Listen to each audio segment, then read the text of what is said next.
Hi everybody. I know it's a little late and I would have liked to do this recording and send it to you a little sooner, but a couple of things got in my way.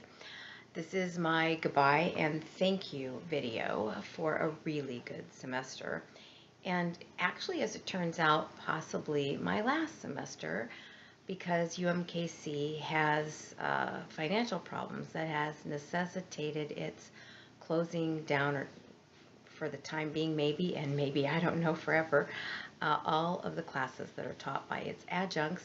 And I just found out a couple days ago that my fall class, which is Managing for Sustainability, and my summer class, which is Urban Environmental Policy, have been canned. So I'm really worried about UMKC actually, and I hope that I get invited back because I've been teaching these classes since 2006. Anyway, what I really want to say is that you guys did a great job this semester. When I teach ethics, I'm basically introducing most students, unless they've happened to had a philosophy class, to the idea that that people are presenting themselves through one of several different lenses, teleological, deontological, virtue, etc. And most people didn't think like that before they got to this class. And then what happens is it's hard to struggle with that for the first several weeks of class. What does that mean? How can I tell which of these lenses is here? What is the best lens in this case to look at this problem through? And then somewhere around the middle of the semester, I start seeing it become easier and easier for you. It's like one at a time, the light bulb goes off. And some of you commented to me in the question on the final, how will this ethical negotiation change how you look at things? And at other points during the semester, that you now walk into a situation or read an article about politics or hear a news story and suddenly realize right away they've taken a teleological perspective on this, but they're missing this particular principle, or oh my gosh, they're insisting on this principle, but they're not stepping back to think about what this is going to mean to them in the long term and what it's going to do to their reputation. And anyway, I love watching the light bulb go off. Another thing I want to say is partially it's an impossibility for me to join into your conversations in any meaningful way just because of the amount of time it would take to respond to everybody. But also I have learned over the years not to do that, because if I start saying things and people look to me for their clues or cues about what it is I'm looking for. And honestly, two things happen when I step back and let you guys have your own conversation. One is almost everything I wanted to say comes out. And if it doesn't, you know that I make these little videos after the fact to share with you the points that I think didn't come out and need to be made. But the other is that you guys really explore very deeply when you don't think I'm leading you, and you're not, you feel free to go where you want to go, and you bring your own experiences to the table, and you are really very good at diving deep when you're allowed to do that. And I am a big proponent, especially for a subject like ethics or anything that requires self-reflection and sort of philosophical analytics, which is different than math analytics. I'm a big proponent of letting you practice, and that's what this class is really all about, is giving you some concepts. In fact, if you think about it, there weren't too many concepts, but they were a few concepts that I asked you to exercise, to practice over and over again in different situations that might come up in an ethical situation if you are working in a government agency or a nonprofit organization. And so I just want to applaud you for trying really hard. I, I've been very impressed with how deeply some of you have thought these things through. And you can pat yourselves on the back, and I think your grades pretty much reflect this. Even some of you who I know were struggling and sent me some emails like, what do I have to do to get this right? I think you got it right by participating and trying your hardest and practicing. And I have to say, the aha moment, I may have shared this with you in one of the first videos, but the aha moment for me was sitting in a UMKC master's level class, a political, sort of an introduction to public affairs class about politics and how laws get made and how policy comes about, and realizing that nobody in the room was able to do this kind of ethical analysis. Me neither. I couldn't either. And we're talking about 2004, so it's been a lot of years. But the people in the room, and again, I apologize if you're hearing this story twice, but maybe hearing it again at the end of the semester will be more meaningful.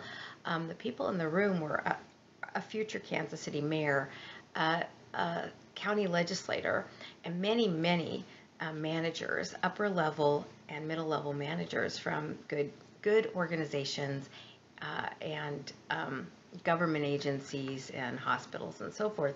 And I'm thinking to myself, if these people can't dive down into the ethical implications of the problems that we're talking about, how in the world can our policymakers make policies for us without thinking through the ethical implications? And I think if we just look around us in the world, we realize that people are motivated and stuck in whatever their frame is, and they don't know how. And a side comment, sort of a digression but not, is it takes doctors, young new doctors, 10 years to learn to see all the signs of different, illnesses, diseases, or whatever, and just know in their head, be able to separate out what all that means and to do that diagnostic work and become good at it. 10 years. And it takes us at least a semester for the light bulb to go off, right? So, and it probably takes a lot longer than that to actually not have to think consciously about, what am I seeing here? Is it virtue? Is it deontology? Is it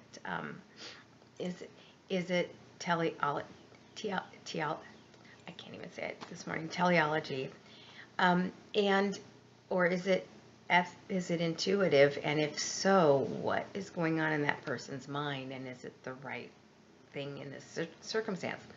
So if you think about that, you guys are at the forefront.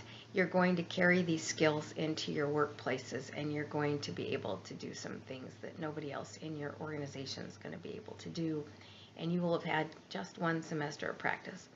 I'm going to encourage you to, I don't know, write the words virtue, deontology, teleology, patterns, heuristics, intuition, whatever, on a little sticky and put it someplace where you see it every day to remind you to be thinking about these things, because you've just begun to start looking at these things through these lenses. I remember when I was about, 4 years out thinking about these things, and somebody came to me and said, our organization is international, and the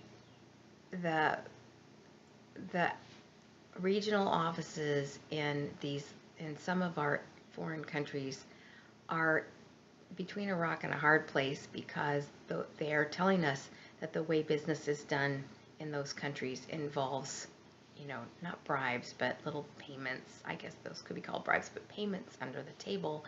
And our donors would find that to be very unethical, and yet we are not going to be effective if we do not participate. What do you suggest? So I'm not going to answer that question for you. I'm going to leave that dilemma right there for you, and I will give you some clues. The donors are asking for a virtue position. They're asking for people to be ethical. right? But the actual organization is saying, from a teleological position, we can't be effective unless we pay people on the side to get our work done.